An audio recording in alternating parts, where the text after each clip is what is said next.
ચાલો મિત્રો, હવે આપણે યુનિટ 3 તરફ કોસ્ટ એકાઉન્ટિંગમાં આજે યુનિટ 3 માં નાણાકીય હિસાબો અને પડતરના હિસાબોની મેળવણી પત્રક જે બનાવવાનું હોય છે એ કેવી રીતે બનાવવાનું એની પહેલા હું તમને સમજૂતી આપું અને પછી HNV 2024 માં પૂછાયેલો દાખલો જોઈએ આપણે. તો મિત્રો, સૌથી પહેલા અહીંયા તમારે કેટલાક પત્રક બનાવવાના હોય છે. તો મુખ્ય 3 પત્રકો હોય છે. એક નાણાકીય હિસાબ મુજબનો નફો, જે વેપાર અને નફાનું ખાતું બનાવવાથી તમને મળશે અહીંયા ચોખ્ખો નફો. બીજું બનાવવાનું છે પડતર પત્રક, જે પડતરના હિસાબો મુજબનો નફો અહીંયા બનાવો કે જે તમે યુનિટ નંબર 2 માં ભણે. અને આ બંને પત્રકના આધારે ત્રીજા નંબરનું પત્રક છે મેળવણી પત્રક, કે જેમાં પડતરના હિસાબ મુજબનો ચોખ્ખો નફો, એટલે આ પડતરના હિસાબનો ચોખ્ખા નફાથી શરૂઆત કરીશું અને છેલ્લો એનો જવાબ જે છે એ નાણાકીય હિસાબ મુજબનો ચોખ્ખો નફો, એટલે કે આ રહ્યો નફાનું ખાતા એ આવી જશે. ખ્યાલ આવી ગયો? ના આવે તો પણ મૂકી દેવા, આવી જ જશે. તો આ ચોખ્ખો નફો એ અહીંયા આવશે. તમે એનો ટોટલ ઉમેરો બાદ કરતા રહેશો એટલે તમારો જે જવાબ છે એ આટલો આવવો જોઈએ, એટલે કે નફાનું ખાતા મુજબનો ચોખ્ખો નફો જેટલો આવવો. મિત્રો, ઘણી વાર દાખલાની અંદર નફાનું પત્રક આપી દીધું હોય છે તો તમારે બનાવવાનું હોતું નથી. તમારે માત્ર પડતર પત્રક અને મેળવણી પત્રક આ બે જ બનાવવાના હોય છે. પણ આપણે એવો દાખલો જોઈએ કે જેમાં ત્રણેય પત્રક બનાવવાના હોય તો કેવી રીતે બનાવવાના?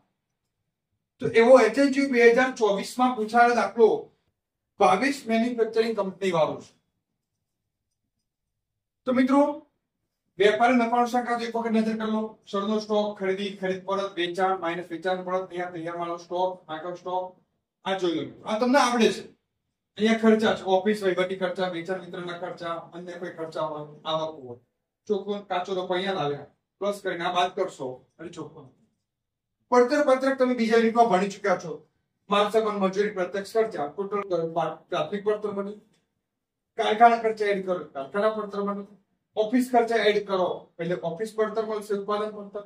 એમાં જો શબ્દનો સ્ટોક હોય પ્લસ થશે, આખો સ્ટોક માઇનસ થશે. વેચાણ માલની ઉત્પાદન પડતર મળશે. એમાં વેચાણ વિતરણના ખર્ચા ઉમેરો એટલે તમને વેચાણ માલની પડતર. એમાં નફો ઉમેરો એટલે વેચાણ, રાઈટ? કે જે હવાલાના આધારે તમારે બનાવવાનું. હવે આની મેળવણી પત્રક કઈ રીતે બનાવવાનું? તો એમાં તો તમને પહેલા મેં કહ્યું કે પડતરના હિસાબો મુજબ નફાની શરૂઆત કરીએ છીએ. પડતરના હિસાબોમાં નહીં નોંધાયેલ આવક, એટલે જુઓ આ જે આવકો જે છે આપણી હોય દાખલામાં, એ આવકો અહીંયા હોતી નથી, એટલે તમારે અહીંયા લિસ્ટ બનાવી દેવાનું.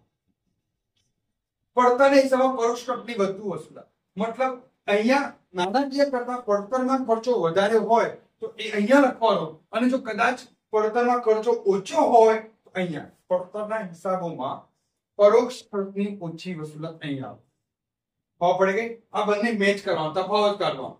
માની લો કે અહીંયા 1 લાખ હતો ઓફિસ ખર્ચ અને અહીંયા 80,000 છે, તો મતલબ અહીંયા 20,000 ઓછો છે તો અહીંયા.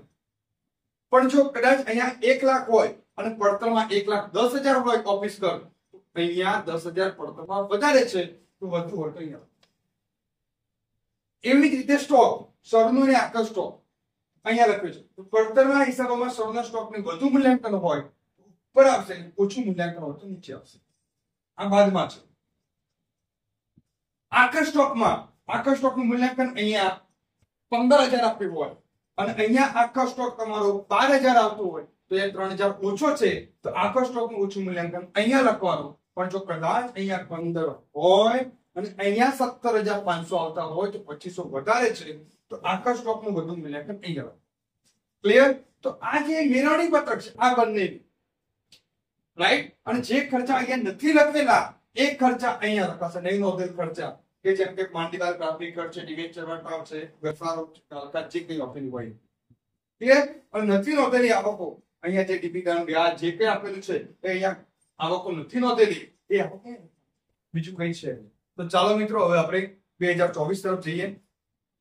22 મેન્યુફેક્ચરિંગ કંપનીના નાણાકીય હિસાબો એક વર્ષના કુલ ખર્ચા નીચે મુજબ છે. માલ સામાન વપરાશ, મજૂરી, કારખાના ખર્ચા, ઓફિસ ખર્ચા, વેચાણ ખર્ચા અને કુલ આપેલા છે. પડતરના હિસાબો મુજબ માલ સામાન, મજૂરી તેની ખરેખર પડતર કિંમતમાં ઉતારવામાં આવે છે. મતલબ અહીંયા જે છે એ જ છે. કારખાના ખર્ચા પ્રત્યક્ષ મજૂરીના 60% છે, ઓફિસ ખર્ચા કારખાના પડતરના 25% વસૂલવામાં આવે છે, જ્યારે વેચાણ પરોક્ષ ખર્ચા વેચેલ કિંમતના 10%, 10 રૂપિયા છે. વર્ષની શરૂઆતમાં કોઈ માલનો સ્ટોક ન હતો, એટલે શરૂનો સ્ટોક છે નહીં, અને વર્ષ દરમિયાન 1000 એકમોનું ઉત્પાદન કર્યું હતું. ટોટલ ઉત્પાદન 1000 એકમોનું હતું, જેમાંથી તમે અહીંયા 900 એકમોનું વેચાણ કર્યું છે 5,40,000. નીચેની કિંમતે વેચવામાં આવ્યું. તમારે નાણાકીય હિસાબો મુજબ તેમજ પડતરના હિસાબો મુજબ નફો નુકસાન પત્રક તૈયાર કરો. તદુપરાંત બંને પ્રકારના હિસાબો ચોપડા મુજબના નફાની મેળવણી પત્રક પણ તૈયાર કરો. ચલો સ્ટાર્ટ કરીએ. સૌથી પહેલા આ પત્રક બનાવીએ. તો એની અંદર જુઓ, પહેલા માલ સામાન 2 લાખ છે, એટલે અહીંયા માલ સામાન કેવા છે? ખરીદી એટલે કેટલો છે? 2 લાખ. પ્રત્યક્ષ મજૂરી કેટલી છે? 1 લાખ. કારખાના ખર્ચા કેટલા છે? કારખાના ખર્ચા 70,000. ઓફિસ ખર્ચા અહીંયા કેટલા છે? 85. વેચાણ ખર્ચા, વેચાણ વિતરણ ખર્ચા કેટલા છે? 24. લખી બધું. પડતરના હિસાબો મુજબ માલ સામાનની મજૂરીને તેની પડતર કિંમતમાં ઉતારવામાં આવે છે. મતલબ અહીંયા જે 2 લાખ છે એ અહીંયા 2 લાખ છે. અહીંયા જે મજૂરી છે એ જ મજૂરી અહીંયા છે 1 લાખ. રાઈટ? પ્રત્યક્ષ ખર્ચા નથી. ટોટલ કેટલા થયા? 3 લાખ. કારખાના પરોક્ષ ખર્ચા પ્રત્યક્ષ મજૂરીના 60%. પ્રત્યક્ષ મજૂરી 1 લાખ. 1 લાખના 60%. ટોટલ કેટલા થાય? 3,60,000. ઓફિસ પરોક્ષ ખર્ચા કારખાના પડતરના 25%. કારખાના પડતર 3,60,000 ના 25% કરો. કેટલા આવ્યા? 90,000. ટોટલ કેટલા થયા? 4,50,000. વર્ષની શરૂઆતમાં કોઈ માલનો સ્ટોક ન હતો. મિત્રો, સરનો સ્ટોક નથી. અહીંયા પણ ડેશ અને અહીંયા પણ ડેશ. સરનો સ્ટોક નથી. રાઈટ? આગળ જુઓ. 1000 એકમોનું ઉત્પાદન કરવામાં આવ્યું, તેમાંથી 900 એકમોનું વેચાણ કરવામાં આવ્યું 5,40,000. તો જુઓ મિત્રો, વેચાણ અહીંયા લખી દો 5,40,000 અને એ વેચાણ અહીંયા લખી દો 5,40,000. રાઈટ? હવે 900 એકમોનું વેચાણ કર્યું છે, જે 10 લેખે અહીંયા લખી દો 900 ગુણ્યા 10. 900 છે ને? 90 થઈ ગયા. હવે અહીંયા તૈયાર માલનો સ્ટોક જોઈએ. મિત્રો, 4,50,000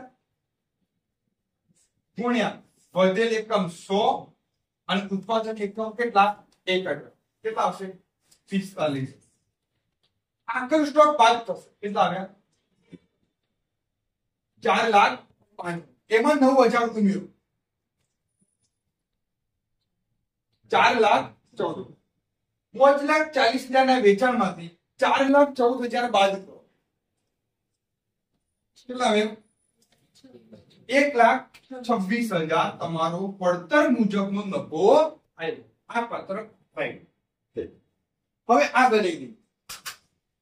હવે અહીંયા કોઈ એવો કોઈ તૈયાર માલનો સ્ટોક છે નહીં. આખર સ્ટોક શોધવો પડશે તમારે. આખર સ્ટોક શોધવા માટે તમે આખર સ્ટોક શોધવા માટે શું કરશો બોલો? તો વેચાણ કેટલું આપેલું છે? અહીંયા તમે જુઓ, આખર સ્ટોક પડતર તમારી 2 લાખ વત્તા 1 લાખ વત્તા 70,000. ટોટલ કરો કેટલા થયા? 3,70,000. એ કેટલા એકમો ના છે? 1,000 એકમો. બરાબર? અહીંયા જુઓ, 3,70,000 ગુણ્યા 100 ભાગ્યા 1,000 કરો. કેટલા આવશે? 37,000 તમારો આ સ્ટોક આવી ગયો.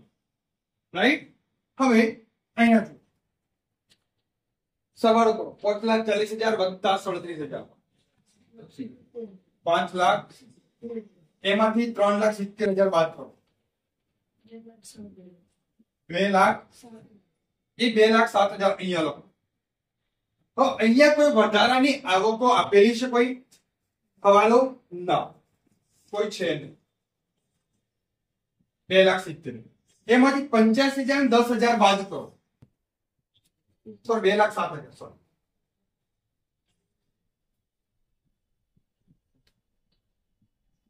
બાદ કરવાથી કેટલા આવે છે?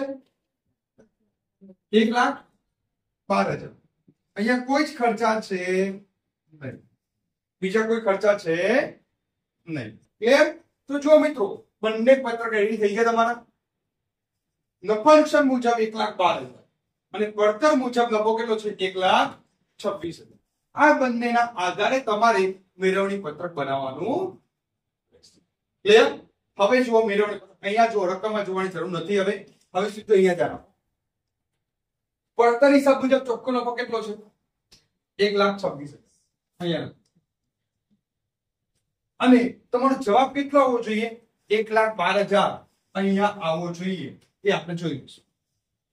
પડતરના હિસાબોમાં નહીં નોંધાય આવકો. કોઈ આવકો આપેલી છે? ના. તો કોઈ છે?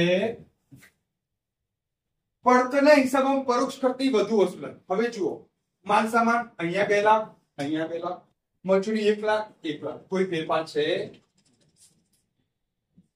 પછી જુઓ કારખાના ખર્ચા અહીંયા 70,000 છે, જ્યારે અહીંયા કારખાના ખર્ચા કેટલા છે? 60. મતલબ પડતરમાં ઓછા છે 10,000. તો પડતર હિસાબોમાં પરોક્ષ ખર્ચની ઓછી વસૂલાત. કારખાના ખર્ચા 70,000 માઇનસ 60,000 10,000. રાઈટ? 1 2 3 જોઈ ગયું. હવે ઓફિસ ખર્ચા 85 છે, અહીંયા ઓફિસ ખર્ચા 90,000 છે. મતલબ 85 અને 90 અહીંયા 5,000 વધારે છે. પડતરના હિસાબોમાં પરોક્ષ ખર્ચની વધુ વસૂલાત.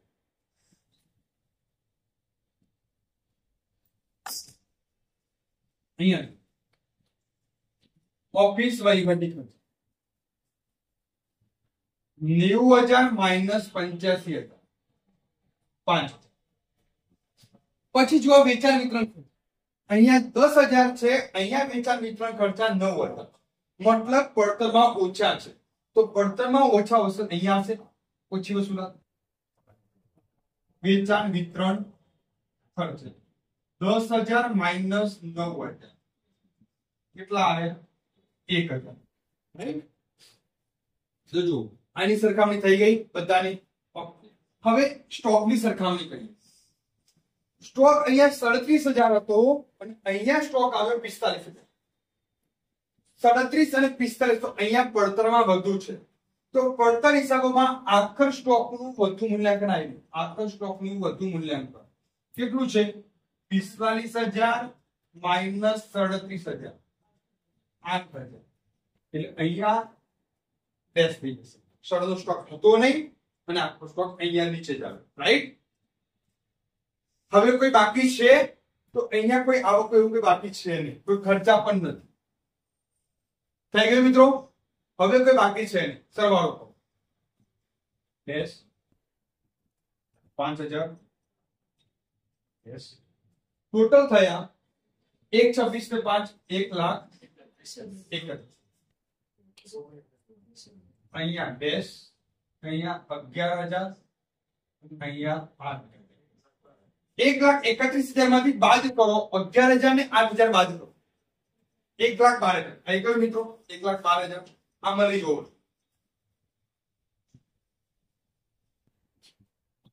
ઓકે મિત્રો, તો હવે સરળતાથી જવાબ તમારો આવી જશે. ના આવે તો પરીક્ષા મૂકી દેવાનો. ઓકે ચલો મિત્રો, તો તમારો જવાબ અંદર જ છે. પહેલેથી જ કહ્યું હતું કે પડતર મુજબ નફો ઉપર મૂકવાનો અને નાણાકીય રીતે નફા નુકસાન ખાતા મુજબ ચોખ્ખો નફો નીચે મૂકી દેવાનો. પડતરમાં ખર્ચો વધી જતો હોય તો અહીંયા જેટલો વધ્યો તફાવત અહીંયા મૂકો અને પડતરમાં ખર્ચો ઓછો થતો હોય તો બાદ કરવાનો. બરાબર? તો આ મિત્રો બેચેન્જી 2024 માં પૂછાયો છે. આ દાખલો તમે ફરીથી જોઈ લેજો, તમને આવડી જશે.